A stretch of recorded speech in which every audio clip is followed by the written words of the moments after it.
আসসালামু আলাইকুম রহমতুল্লাহি অবরাকাতুহ। প্রিয় দর্শক, আজকে আমরা তাহিয়াতুল ওজুর নামাজ কিভাবে আদায় করতে হয় তা জেনে নেব। প্রিয় দর্শক, তাহিয়াতুল ওজু নামাজের নিয়ম। প্রশ্ন: তাহিয়াতুল ওজুর নামাজ কত রাকাত? উত্তর: তাহিয়াতুল ওজুর নামাজ মোট 2 রাকাত। তাহিয়াতুল ওজুর নামাজ কখন পড়তে হয়? উত্তর: ওজু করার পর। কোন সূরা দিয়ে তাহিয়াতুল ওজুর নামাজ পড়তে হয়? উত্তর: যে কোনো সূরা দিয়ে পড়া যায়।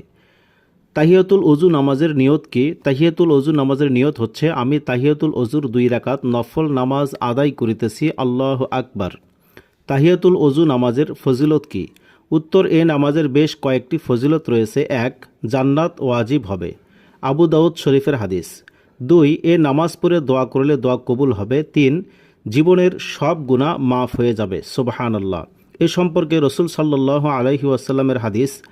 জায়েদ বিন খালিদ জুহানি রাদিয়াল্লাহু তাআলা আনহু থেকে বর্ণিত, তিনি বলেন, নবী করিম সাল্লাল্লাহু আলাইহি ওয়াসাল্লাম বলেছেন, যে ব্যক্তি উত্তম রূপে ওযু করে অতঃপর 2 রাকাত নামাজ এমনভাবে আদায় করে যে নামাজের মধ্যে কোনো ভুল করে না, তাহলে তার পূর্বের সকল গুনাহ মাফ হয়ে যাবে, সুবহানাল্লাহ।